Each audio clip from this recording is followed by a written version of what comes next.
Hi everyone, good Wednesday afternoon and welcome to Smart Health on GoLocal Live. I'm GoLocal News Editor Kate Nagel.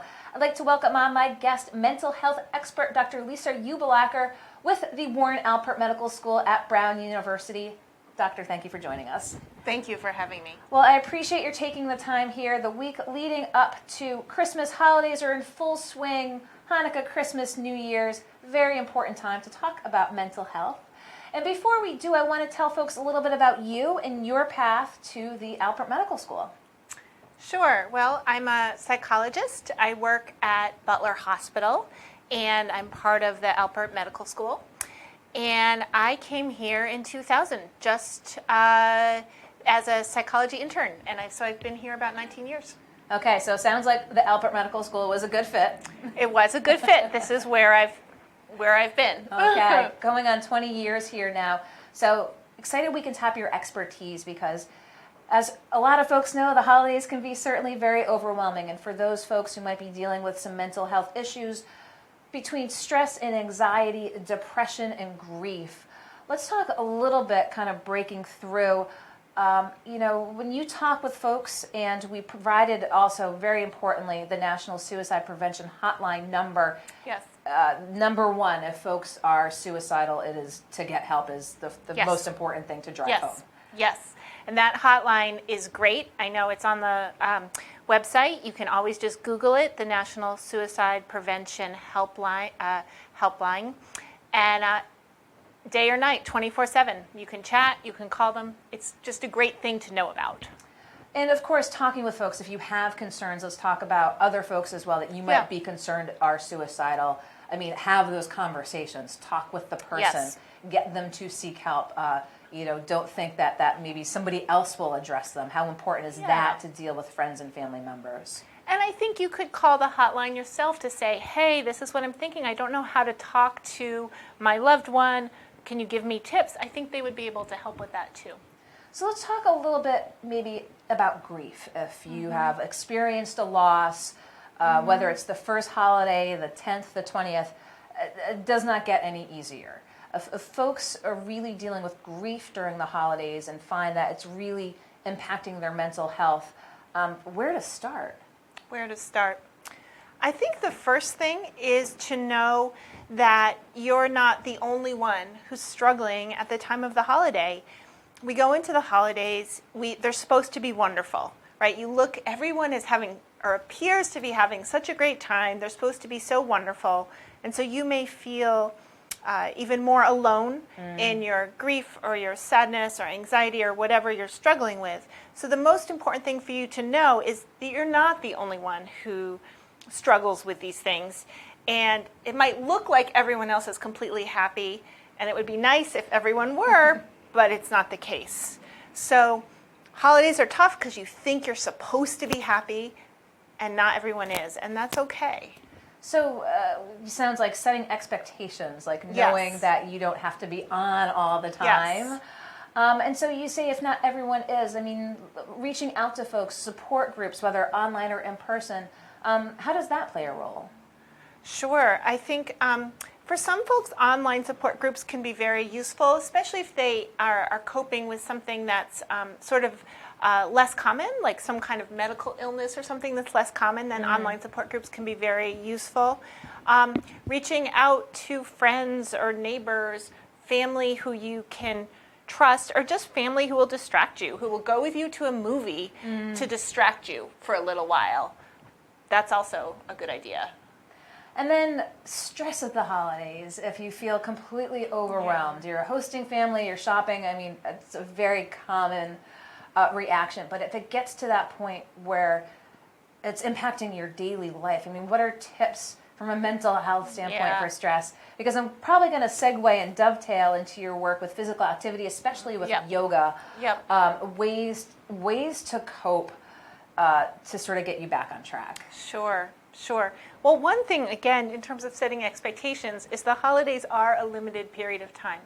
So they might be stressful. You might be with family members that are can be challenging to be with at times, but they are a limited period of time. So keeping that in mind, right? And then also pacing yourself.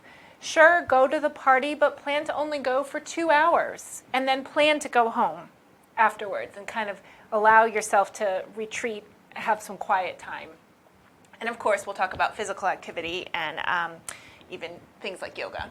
And so you talk about setting those plans. I just want to also ask about dealing with what might be difficult situations, family members, situations that are required perhaps that might not be the best fit for someone. Same thing to sort of set a game plan to say, knowing ahead of time, because, you know, certain people, certain situations can have a triggering effect. Sure. So again, maybe planning to only be there for a limited period of time. Maybe planning ahead of time, okay, no matter what happens, I am not going to talk about politics. When so-and-so, old uncle so-and-so brings up politics, I'm going to smile and leave the room. So having a plan for yourself ahead of time for how to extract yourself from situations, if you can. And perhaps coping mechanisms that might not be the most healthy, whether that's alcohol or drug use that could be exacerbated at the holidays as well. What's your advice to folks who might be cognizant, might be drinking more? When you see folks who, again, might be self-medicating in a way that might not be most helpful, what's your advice there? Yeah, that's a hard one, right? Because you're not going to get immediate treatment over the holidays unless it's really a true crisis, in which case you would go to an emergency room, you'd go to patient assessment services at Butler, where I work. So, you want to make sure people don't drive. I guess first and foremost, let's prevent any immediate accident. Make sure people don't drive. That's first and foremost. And then you might wait to a quieter time to really address things with them. Maybe the holidays isn't the best time to address it. Maybe you wait till the first week of January when things are quiet and you can have a quieter conversation.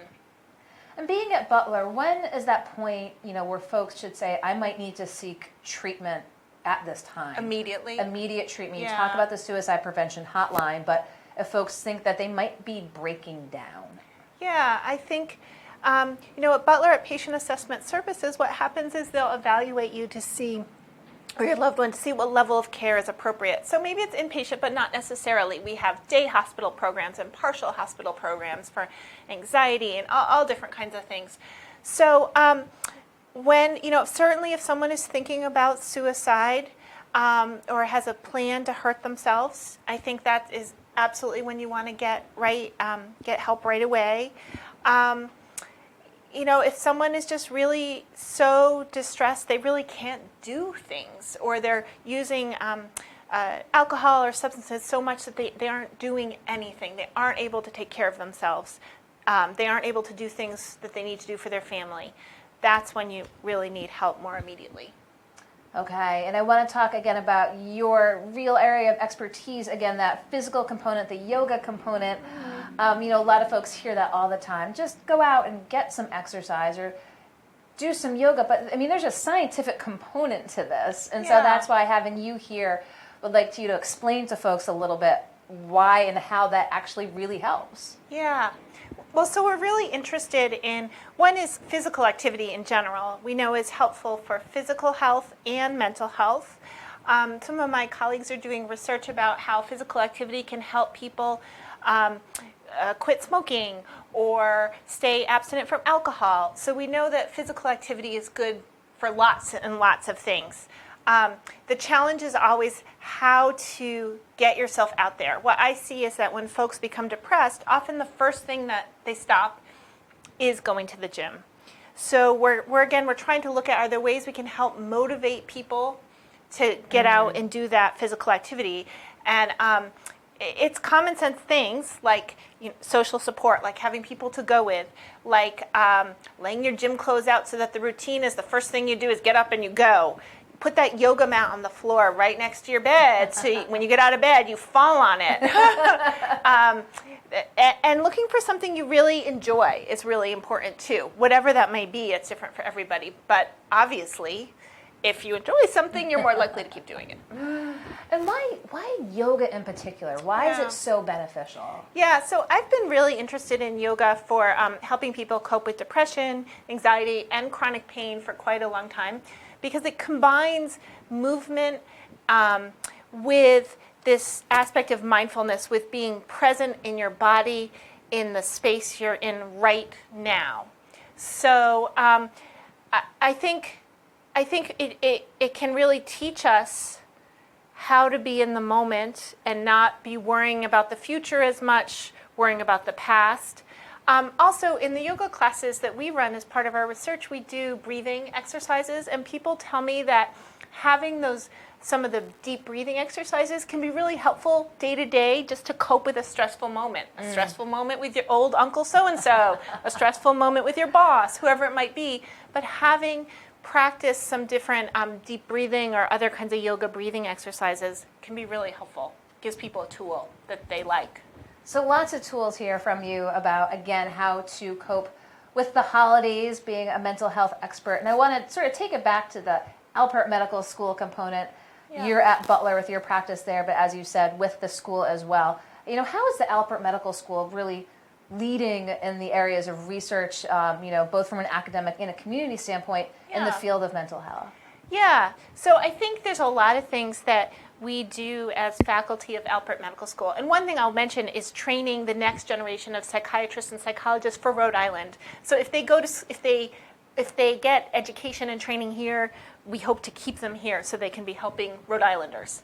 But we do lots and lots of research on all different topics. So as mentioned, I do research on yoga and physical activity and how we can help people with depression engage in these activities. So not just do they help, but then how do you get the motivation to go do them? Because it's hard to go do them.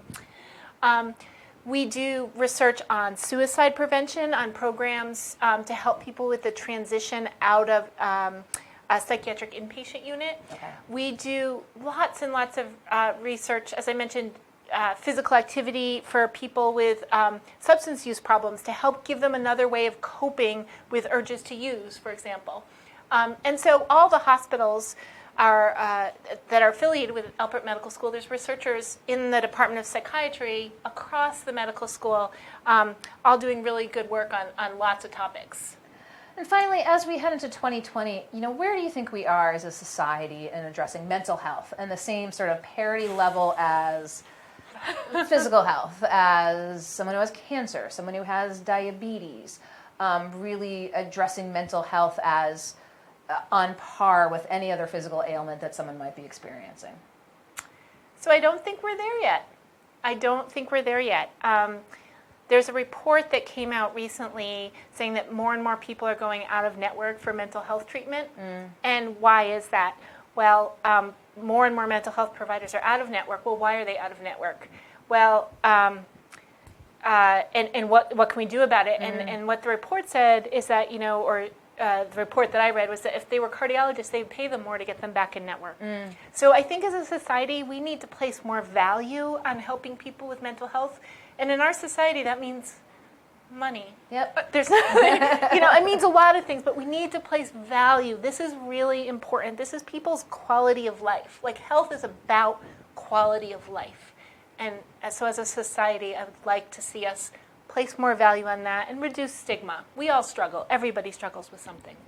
Well, as you came in here today, I appreciate your being able to, again, break down some coping mechanisms for the holidays. Again, we're not all game show hosts. We don't have to be happy all the time. No. And there's ways to have some tips and techniques to handle the holidays. And again, we do have the National Suicide Prevention Hotline number up right now on Facebook. We'll have it in the article and those resources as well. But I'd like to thank Dr. Lisa Uebelacker. Thank you so much for coming in. You're welcome. I'd like to thank you for watching some Smart Health with us here today in studio in downtown Providence. Of course, find us throughout the evening on GoLocalProv.com. Find us on Facebook. And we'll be back with more live here tomorrow on Go Local. I'm News Editor Kate Nagel.